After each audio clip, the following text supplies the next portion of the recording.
ఆంధ్రప్రదేశ్ ముఖ్యమంత్రి చంద్రబాబు నాయుడు గారు, తెలంగాణ ముఖ్యమంత్రి రేవంత్ రెడ్డి గారు మరోసారి భేటీ కాబోతున్నట్లు తెలుగుదేశం పార్టీ మీడియా బ్రేకింగ్ చేస్తూ ఉంది. త్వరలో వీళ్ళిద్దరి భేటీకి సంబంధించి ముహూర్తం ఫిక్స్ కాబోతుంది అని.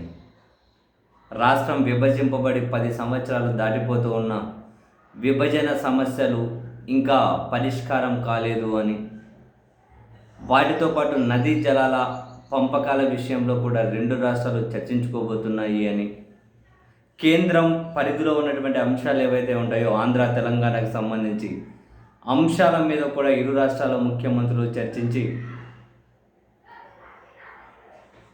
వీళ్ళ డిస్కషన్ని వీళ్ళిద్దరూ ఏదైనా ఒక అంగీకారానికి వస్తే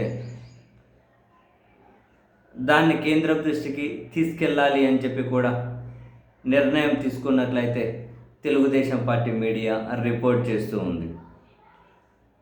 వాస్తవానికి చంద్రబాబు గారు ముఖ్యమంత్రి అయినటువంటి నెక్స్ట్ నెలలోనే జూలై 2024 జూలైలోనే ఇరు రాష్ట్రాల ముఖ్యమంత్రులు సమావేశమయ్యారు. చాలా అంశాల మీద చర్చించుకున్నామన్నారు.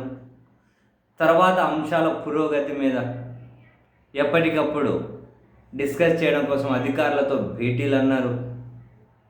మరి ఇన్ని నెలలు అయిపోయింది, 10 నెలలు దాటిపోయింది. ఏ అంశం మీద పురోగతి అయితే కనిపించడం లేదు. ఎక్కడ వేసిన గొంగలు ఎక్కడే ఉంది. కాదుకూడదనుకున్న తెలంగాణ ప్రజాప్రతినిధులకు తిరుమలలో సిఫార్సు లేఖలు ఇచ్చేది ఒకటి ముందుకెళ్ళినట్లుంది. అదొకటే ముందుకెళ్ళినట్లుంది. మిగతా ఏం ముందుకెళ్ళే? ఆంధ్రప్రదేశ్ విద్యుత్ బకాయిలు రావాలంటే లేదు, మాకే రావాలంటే తెలంగాణ. గోదావరి పంపకాలు, ముఖ్యంగా కృష్ణా పంపకాలు, ఏ అంశం మీద కనీసం ఇరు రాష్ట్రాల అధికారులు సీరియస్గా ట్రిబ్యునల్ ముందుకు చర్చ అంటే ఆ మీటింగ్ కూడా వెళ్ళడం లేదు. 2 రాష్ట్రాల పరిధిలో ఉన్న అంశాల మీదే వీళ్ళు ఏకాభిప్రాయానికి రాలేకపోతున్నారు. అలాంటిది కేంద్రం పరిధిలో ఉన్న దాని మీద కూడా ఇద్దరూ చర్చించి ఏకాభిప్రాయానికి వచ్చి దాన్ని కేంద్రం దృష్టికి తీసుకెళ్ళాలి అని చెప్పి 2 రాష్ట్ర ప్రభుత్వాలు ఆలోచిస్తున్నాయి, ఇరు రాష్ట్రాల ముఖ్యమంత్రులు ఆలోచిస్తున్నారు అని బ్రేకింగ్లు వేస్తూ ఉన్నారు, రిపోర్ట్ చేస్తూ ఉన్నారు. సరే, సంతోషమే. విభజన సమస్యల పరిష్కారం అయితే ఉద్యోగుల సమస్యలు ఉన్నాయి, ఆస్తుల పంపకాలు ఉన్నాయి. ఇరు రాష్ట్రాల ముఖ్యమంత్రుల మధ్య ఒక అండర్స్టాండింగ్ కూడా ఉంది కాబట్టి అది 2 రాష్ట్రాల సమస్యల పరిష్కారానికి చొరవ చూపడం కోసం ఉపయోగపడితే సంతోషమే. కానీ ఎంతవరకు ముందడుగు పడింది? ఇంతకుముందు సమావేశం, ఈ 10 నెలల్లో సాధించిన పురోగతి ఏంది?